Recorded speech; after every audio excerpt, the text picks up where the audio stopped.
primarias abiertas del Partido de la Liberación Dominicana y cerradas del Partido Revolucionario Moderno a los fines de escoger candidatos a cargos de elección popular. Era la primera vez en toda la historia política electoral de nuestro país en que se escogía un mecanismo de selección de candidatos de esa naturaleza.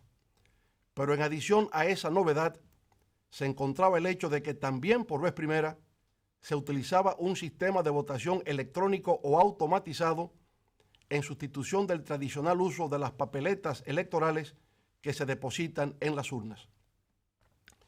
En el mecanismo de votación electrónica o automatizada, cada elector escogía sus candidatos de preferencia tocando una máquina que registraba su votación y que al final lo validaba con la impresión de un comprobante que se depositaba en la urna. Como consecuencia de esa realidad, había grandes expectativas e ilusión en el país respecto de sus resultados. Al fin y al cabo, parecía como un nuevo paso hacia un proceso de modernización electoral.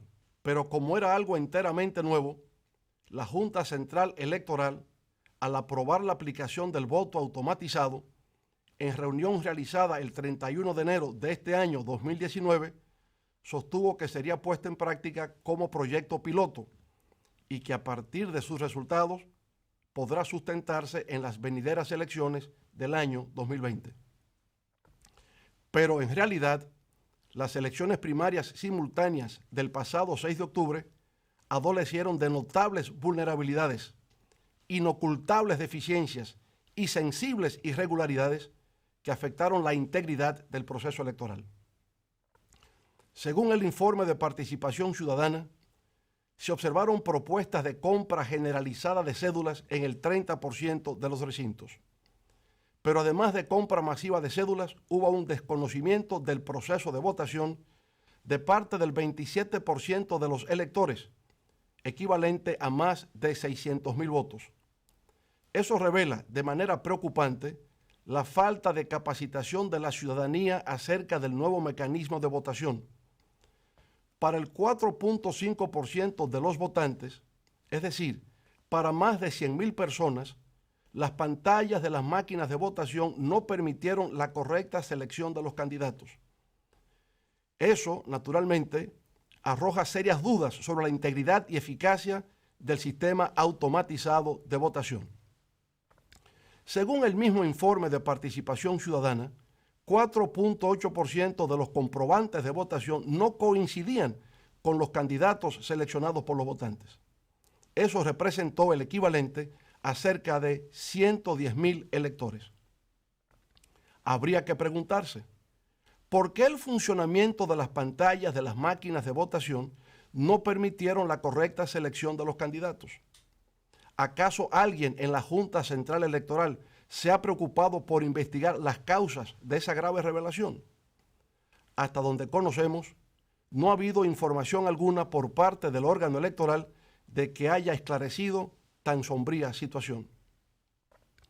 Pero, por otro lado, ¿por qué no coincidían los comprobantes de votación con los candidatos seleccionados por los votantes? ¿Acaso no hubo ahí una manipulación en el sistema de votación? Si fue así, lo ha investigado la Junta Central Electoral. Si lo ha investigado, ¿por qué no lo informa? Y si no lo ha investigado, ¿por qué no lo ha hecho? En todo caso, de las cifras previamente señaladas, estamos hablando del 36% de los votantes, o lo que es igual a más de 800,000 electores. La magnitud, gravedad e impacto de esa información publicada por participación ciudadana es de tal grado que por sí misma resulta suficiente para ocasionar la nulidad de las primarias electorales celebradas el pasado 6 de octubre. Pero además, hubo ejemplos de mesas donde las horas de transmisión de resultados fueron distintas dependiendo de los candidatos. Anomalías en flujo y comportamiento en transmisión de data a partir de las 4 de la tarde y transmisiones manipuladas de las cuales haremos referencia más adelante. Pero a pesar de la dimensión de esas causas de nulidad, el hecho no termina ahí. solo el 52% de las mesas de votación cerró a la hora prevista, es decir, a las 4 de la tarde. En las restantes se continuó votando hasta altas horas de la noche. La Junta Central Electoral, sin embargo, de manera irregular, dio a conocer al mismo tiempo los resultados de las mesas que ya habían cerrado, situación que no ocurre en ningún lugar del mundo. Pero hay un hecho que ha llamado poderosamente la atención de los analistas. Al concluir oficialmente el proceso de votación y cerrarse solo una parte de las mesas, a las 4 de la tarde, e iniciarse la transmisión de resultados, los dos principales precandidatos presidenciales del Partido de la Liberación Dominicana mantuvieron una competencia bastante cerrada. Una hora después, a las 5 de la tarde, con cerca de 1 millón de votos de los 1.800.000 que fueron sufragados, nuestra candidatura tomó la ventaja y la mantuvo durante hora y media hasta las 6:30 de la tarde. A esa hora ya habían votado 1.600.000 electores, equivalente al 90% de los votos computados. Faltaban, por consiguiente, solo 200.000 electores por ejercer su derecho al sufragio. En un informe elaborado por el doctor Irfan Nuruddin, especialista en teoría de probabilidades y estadísticas electorales de la prestigiosa Universidad de Georgetown en Washington, D.C., y autor del libro Elections in Hard Times, Elecciones en tiempos difíciles, se presenta un marcado contraste en las pasadas elecciones primarias abiertas del PLD entre los resultados obtenidos hasta las 6:30 de la tarde, con el 90% de los votos computados, y lo acontecido con el restante 10% de los votos por computar. Según el análisis del profesor Nuruddin, es como si dos elecciones separadas habrían tenido lugar. Una competencia electoral cerrada, con nuestra candidatura ganando con el 90% de los votos computados, y una ventaja por parte de nuestro competidor en el último tramo del 10% de los votos. De acuerdo con la investigación del profesor de la Universidad de Georgetown, esta fue una elección cerrada en la cual la mayoría de mesas electorales reflejaron un resultado cercano al 50% para cada uno de los candidatos. Sin embargo, el estudio revela que el precandidato opositor recibió más del 65% de los votos de manera predominante en mesas electorales que cerraron después de las 6:30 de la tarde, 2 horas y media después de haberse concluido oficialmente el proceso de votación. Esas ventajas en esas mesas, que el analista califica como de dominantes, las cuales cerraron a las 6:30 de la tarde, fueron las que otorgaron el improbable cambio de tendencia que permitió el resultado final. De igual manera, en el informe se hace la observación de que hubo una concentración geográfica en una serie de provincias del sur, donde los recintos electorales cerraron tarde. Entre esas provincias se encuentran las de Pedernales, Independencia, San Juan, Bauruco, Azua, Barahona y Elías Piña. El informe en cuestión concluye indicando que el cambio brusco de tendencia operado fue inusual, levantando serias dudas sobre la posibilidad de que ese cambio de tendencia ocurriese de manera natural. Desde el punto de vista científico, ese tipo de variación de tendencias, con el 90% de los votos computados, resulta altamente cuestionable. Así lo considera de igual manera José Lois Malcún, quien fuera profesor de estadísticas de la Universidad Autónoma de Santo Domingo, en un artículo publicado en el periódico Hoy bajo el título de Fraude o Milagro. Ese artículo empieza diciendo que, citamos, lo que pasó después de haberse computado el 85% de las mesas electorales fue un fraude o un milagro. Estadísticamente hablando y revisando procesos electorales en otros países, después de computar más del 60% de las mesas, la tendencia del 40% restante prácticamente sigue siendo la misma. Y si lo cambia, lo hace en menos de un 0.5% de los votos, termina la cita. El profesor Malkoun continúa diciendo, abro comillas, pero ¿qué resultados vimos faltando apenas el 15% de las mesas por computar? Que la tendencia cambió radicalmente a favor del candidato que perdía por 0.8% y que terminó superando en la recta final con más del 1% al que estaba ganando. O sea, una variación de casi 2% en solo un 15% de las mesas restantes, terminan las comillas. Finalmente, el profesor Malkoun afirma, abro comillas de nuevo, estadísticamente hablando, los resultados de las últimas 1.110 mesas fueron muy diferentes a las primeras 6.268 mesas computadas y eso es difícil de aceptar científicamente, cierre de comillas. Si tanto los profesores especialistas en estadísticas, Irfan Nuruddin y José Lois Malkoun, coinciden en que lo ocurrido no es posible desde una perspectiva científica, entonces, ¿cómo poder explicar lo sucedido?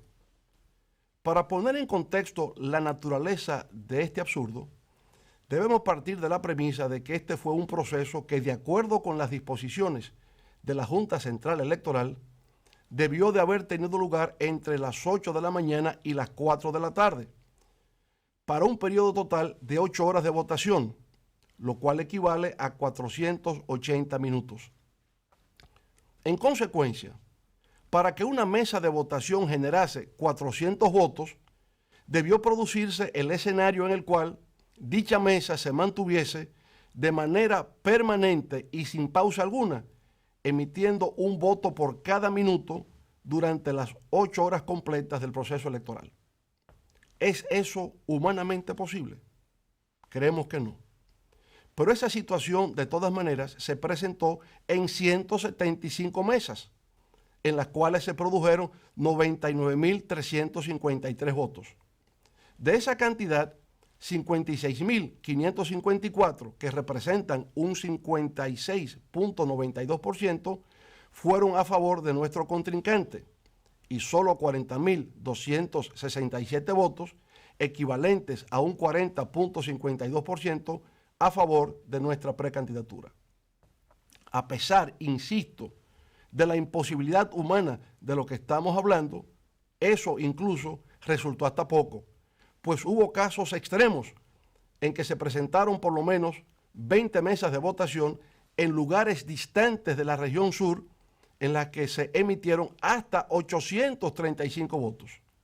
Es el caso, por ejemplo, de la mesa 6142 en Jaquimelles, Barahona, con 835 votos, para lo cual se requeriría de 13 horas y 55 minutos de votación continua sin descanso alguno, partiendo de la idea de que cada ciudadano no podría excederse más de un minuto en realizar todos los pasos del proceso de votación.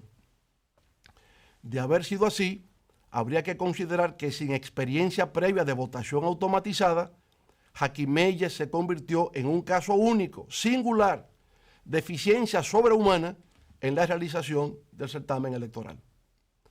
Pero igual puede decirse de la mesa 5590 en Buechío, provincia de San Juan, con 800 votos, que habría necesitado 13 horas y 20 minutos de votación continua sin tregua alguna. De la mesa 5825 en El Peñón, Barahona, con 798 votos. En la 5006 en Jimaní, con 790 votos. La 5638 en Mella, Independencia, con 741 votos. Las números 1587, 1590 y 1591, todas en Para las Casas, Asua, con 695, 631 y 715 votos, respectivamente. Llama la atención de que, a pesar de que el promedio de votación a nivel nacional solo alcanzó el 25%, en estas regiones del sur, de manera extraña y sospechosa, se colocó por encima del 70%. A esto habría que añadir que la mayor parte de esa votación se produjo desde las 6:30 de la tarde hasta cerca de las 2 de la madrugada del día siguiente, cuando el proceso de votación se había cerrado desde las 4 de la tarde. ¿Cómo es posible que un proceso electoral que debió durar 8 horas presente este absurdo? Resulta razonable inferir que al momento del cierre de la votación se permitiera votar a los ciudadanos que se encontraban en fila. Sin embargo, no resulta comprensible que todavía a las 7 de la noche, 3 horas después de concluidas las votaciones, hubiese más de 700 mesas abiertas, la gran mayoría de ellas ubicadas en zonas remotas de la región sur del país. Más aún, ¿cómo puede explicarse que al momento del cierre de votación en esas mesas estuviesen en fila entre 320 a 640 personas?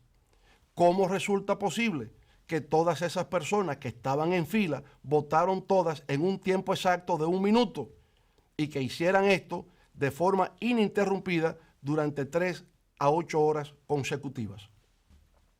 Igualmente resulta fuera de toda comprensión que pasada la medianoche, es decir, 8 horas después del cierre, todavía hubiesen mesas electorales abiertas registrando de manera irracional y absurda porcentajes de votación por encima del 90 y 95% a favor del precandidato del gobierno.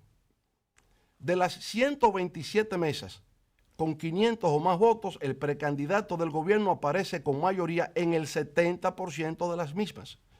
Sin embargo, en las restantes 7.200 mesas, con menos de 500 votos, solo pudo obtener mayoría en el 45% de las mismas. Siguiendo las tesis de los profesores Nuruddin y Malkoun, ese comportamiento electoral no sigue ningún patrón estadístico y por consiguiente una muestra de que la mayoría de las mesas con más de 500 votos fueron manipuladas.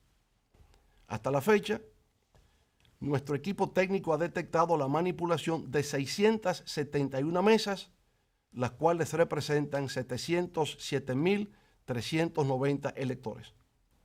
Todos esos son datos adicionales a los de participación ciudadana, para que la Junta Central Electoral hubiese declarado la nulidad a nivel presidencial del pasado certamen de primarias abiertas del Partido de la Liberación Dominicana. Señoras y señores, para la transmisión de los resultados electorales de las 7.372 mesas en las que se ejerció el derecho al voto, la Junta Central Electoral tomó la decisión de utilizar 2 vías o mecanismos de transmisión.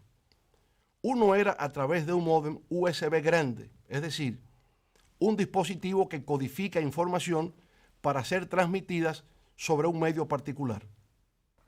Ese módem transmitía únicamente la información del boletín cero y la información final, cuando todas las actas de las distintas mesas hubiesen sido generadas. Ese sería llamado fuente U, que fue el que todos debieron de utilizar, al menos que se hubiese presentado problemas de conectividad.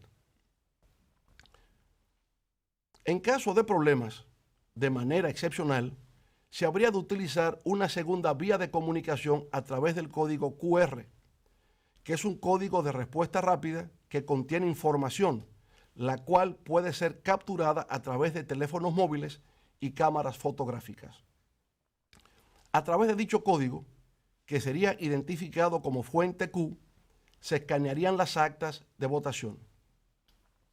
El 88% de las mesas, unas 6.498, se transmitieron por el sistema de fuente U y las restantes 875, es decir, el 12% de las mismas, equivalentes a 214.563 votos con el sistema de fuente Q. ¿Qué revela esto? Revela que si la fuente Q era para ser utilizada excepcionalmente en caso de dificultades, es evidente que se presentaron incidentes en una mayor cantidad de lo previsto, haciendo más vulnerable el sistema. Las elecciones primarias abiertas del PLD, realizadas el pasado domingo 6 de octubre, implicaron un cambio de mecanismo en el sistema de votación al pasar de un modelo de boleta de papel que se marca manualmente y se deposita en la urna a otro de tipo electrónico o automatizado. Para la realización de este último tipo de votación, una organización de prestigio como Idea Internacional ofrece 11 recomendaciones para la ejecución de una buena práctica que garantice la seguridad, transparencia y confiabilidad de este tipo de sistemas. Dentro de las 11 recomendaciones claves para la introducción del voto electrónico que sugiere Idea Internacional, podemos resaltar la número 6 que dice así, citamos: los sistemas de voto electrónico deben ser certificados por una agencia independiente y las auditorías deben realizarse a lo largo del proceso para permitir una confirmación independiente de los resultados producidos. Las certificaciones y auditorías son medidas importantes para la generación de confianza y deben ser transparentes, permitiendo que las partes interesadas tengan acceso a los procedimientos y documentación relacionada, termina la cita. La razón de todo esto radica en que, según la recomendación número 2 del organismo internacional, el voto electrónico está todavía en proceso de evolución. De manera más precisa, según Idea Internacional, comillas, en la actualidad, ninguno de los sistemas disponibles es perfecto y tampoco existe un consenso respecto de cómo sería un sistema perfecto. Termina la cita. En la República Dominicana, todo parece indicar que nuestras autoridades electorales, a pesar de su experiencia y capacidad, interpretaron al revés las recomendaciones de Idea Internacional para tener un sistema seguro, confiable y transparente de voto automatizado o electrónico. Esto así, en razón de que para realizar la puesta en ejecución del nuevo mecanismo electoral de voto automatizado, era imprescindible que los magistrados integrantes de la Junta Central Electoral tomaran en consideración un conjunto de medidas orientadas a garantizar la seguridad y transparencia de dicho mecanismo electoral. En la misma reunión del 31 de enero de este año a que hemos hecho referencia, se indica lo que sigue, cito: la Junta Central Electoral, frente a los partidos concurrentes a primarias simultáneas, asume el compromiso de efectuar las siguientes acciones: realizar una auditoría al software por una firma auditora externa o por un organismo de credibilidad nacional o internacional, la cual certifique y garantice el correcto funcionamiento de la solución de voto automatizado desarrollado por la Junta Central Electoral, termina la cita. En adición a ese compromiso, la Junta Central Electoral asumió la obligación de garantizar la realización de una auditoría de comprobación del kit, es decir, de todos los equipos que se utilizarían en el proceso de votación, en forma de muestreo durante la logística de preparación de los equipos en las líneas de producción, así como de permitir a los partidos políticos la realización de auditorías a las urnas de votación, es decir, los votos emitidos el día de las primarias, luego de concluido el proceso de escrutinio a la muestra de los colegios seleccionados de forma aleatoria durante el proceso de embalaje de los equipos. Dando seguimiento a los compromisos y obligaciones consignados en esa reunión del 31 de enero de este año, el Pleno de la Junta Central Electoral volvió a reunirse el 22 de febrero de este año. En esa nueva reunión, el Pleno de la Junta Central Electoral decidió, cito, la contratación de una empresa auditora de renombre internacional a los fines de realizar una auditoría técnica al software desarrollado por la Junta Central Electoral. Termina la cita. Sin embargo, la auditoría técnica al código fuente del software y a los equipos, el hardware, que iban a ser utilizados en la jornada electoral del pasado 6 de octubre, no fue realizada. Es ahí, precisamente ahí, donde radica el pecado original de todo lo acontecido en las elecciones primarias abiertas del PLD el pasado 6 de octubre, en no haberse realizado esa auditoría técnica al código fuente del software y a los equipos a ser utilizados en el proceso comicial. ¿Por qué no se hizo la auditoría técnica al código fuente del software y a los equipos a ser utilizados en el proceso comicial, puesto que sin eso no era posible realizar el certamen? De acuerdo con la propia Junta Central Electoral, porque el gobierno no aportó los recursos necesarios en el tiempo requerido para hacerlo. Estaba consciente el gobierno que sin esa auditoría técnica no había seguridad, transparencia ni confiabilidad en el proceso. Por su parte, si la Junta Central Electoral estaba en conocimiento de que ese primer experimento de voto automatizado estaba en riesgo si no se realizaba la referida auditoría técnica, ¿por qué insistió en llevarlo a cabo? ¿Por qué la Junta Central Electoral en ese momento no hizo un llamado de alerta señalando la manera en que se vería afectada la integridad electoral si no se realizaba la auditoría técnica y se ponía el código fuente a disposición de los partidos políticos? Nuestro equipo técnico, consciente de la importancia de la aplicación de las recomendaciones sugeridas por IDEA Internacional, solicitó en fecha 23 de septiembre a la Junta Central Electoral 9 medidas, ninguna de las cuales obtuvo respuesta alguna. Posteriormente, el alto organismo electoral del país tampoco ofreció ninguna respuesta cuando le inquirimos sobre el paradero de 2.154 equipos que habían sido adquiridos, equivalentes al 20% de la totalidad, pero no tendrían uso en el proceso de las primarias del 6 de octubre. Ante el silencio preocupante de nuestras autoridades con relación a la realización de la auditoría técnica del código fuente del software y del kit de los equipos electorales, así como de los 9 requerimientos previamente indicados, procedimos en esas circunstancias a reclamar lo mínimo, que se contase la totalidad de los votos físicos para ver si coincidían con los votos emitidos electrónicamente. En declaración de prensa, el presidente del órgano electoral rechazó esa medida, indicando que su realización tomaría por lo menos 3 meses, lo cual generaría caos. En su lugar, propuso hacer un conteo aleatorio del 20% de las mesas escrutadas, 10 para el nivel presidencial y la otra parte restante para los demás niveles. Ante nuestra insistencia de que entonces por lo menos se hiciese un cotejo del 50% de los votos, se aumentó a tan solo un 20%. Obviamente, nuestra petición no consistía en un favor que estuviésemos solicitando. Emanaba de la propia legalidad que rige el funcionamiento de la Junta Central Electoral. Era por consiguiente la ley que establecía como obligación para la Junta ordenar el conteo manual de los votos. Sin embargo, se opuso para posteriormente proceder a un conteo que ya no correspondía, porque se había roto la cadena de custodia de la prueba y además porque no es legalmente tarea de la Junta Central Electoral contar los votos emitidos en un proceso electoral. Eso le corresponde a los funcionarios de las mesas electorales y, en su defecto, a los miembros de las juntas municipales.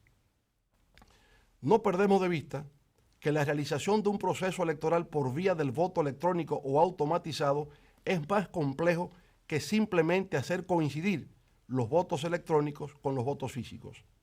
Esto así, debido a que las mayores vulnerabilidades del voto electrónico o automatizado están asociadas a la posibilidad de que el programa informático que regula el funcionamiento del sistema de votación sea manipulado con la finalidad de favorecer a un determinado candidato, vulnerando así la voluntad del elector.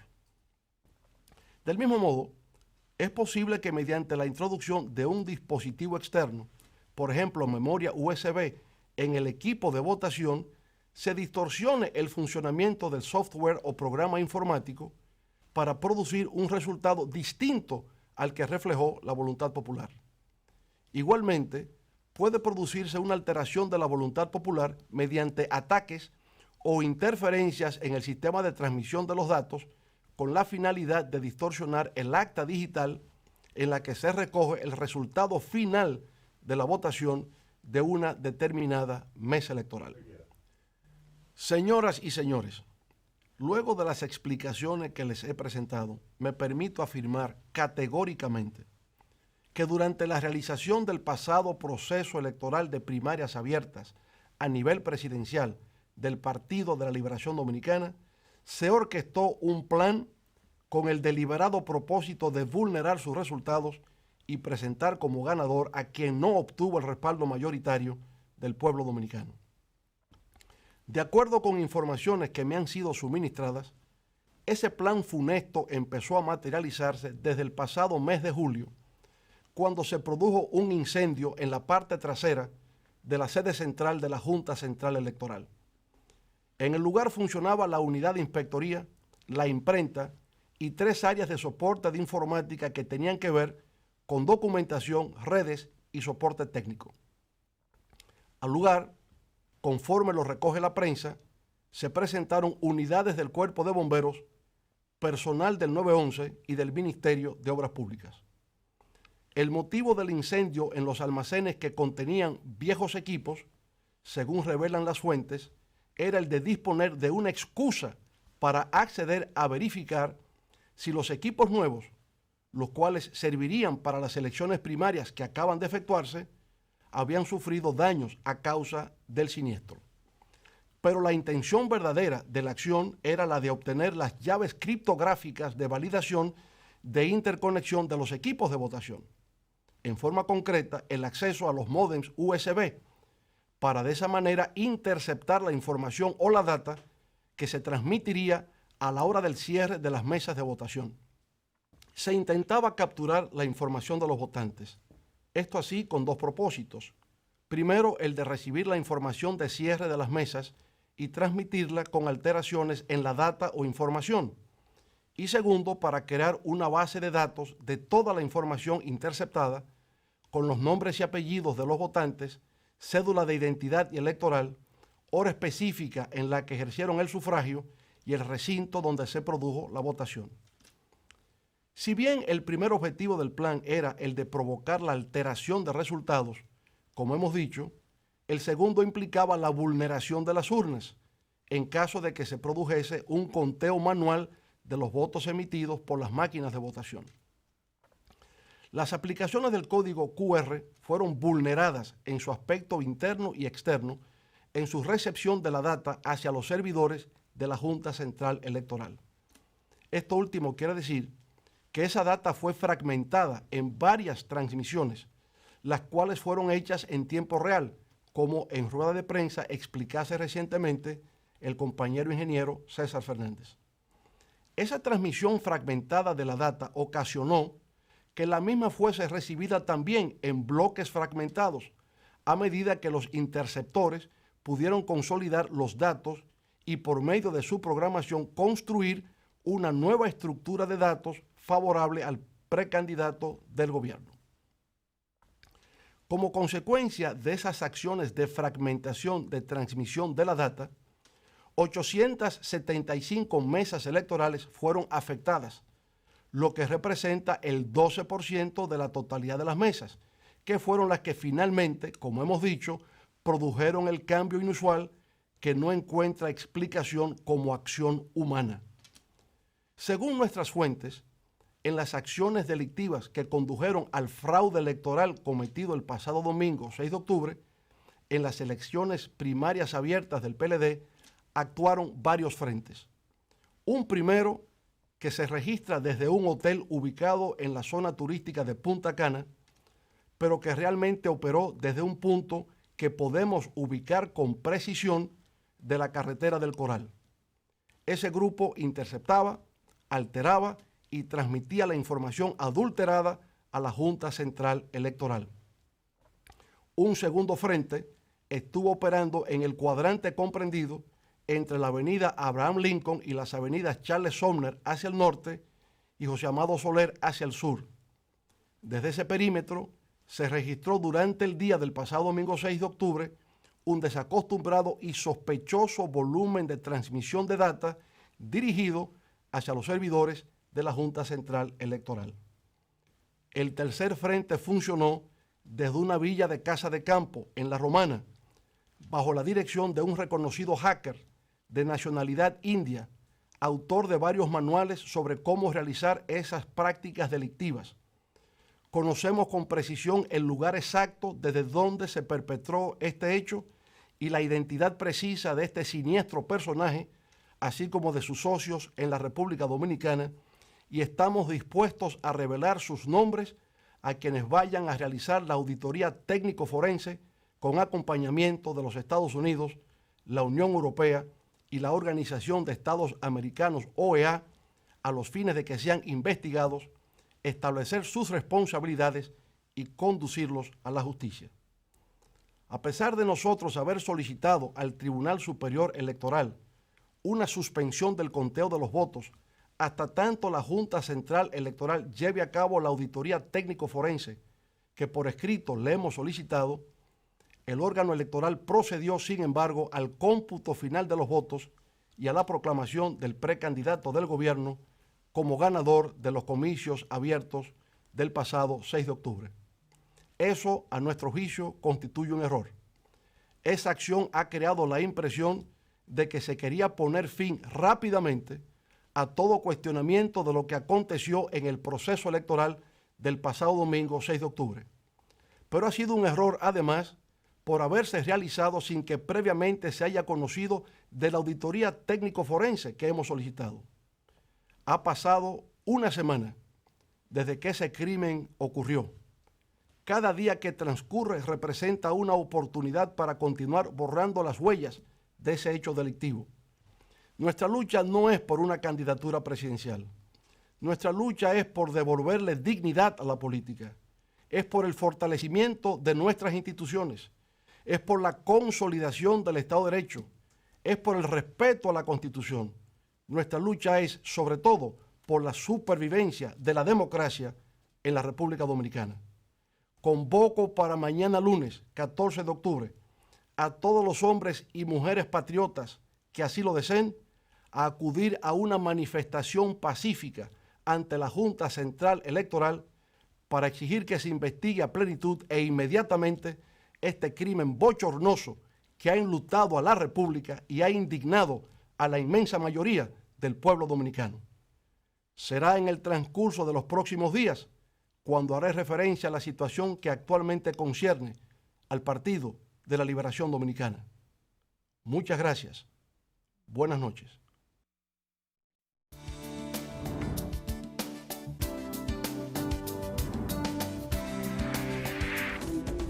Si eres estudiante de media y tienes alguna asignatura pendiente de pruebas nacionales hasta el año 2018 y quieres volver a tomarla, aquí te presentamos los pasos para que puedas ser convocado y aplicar.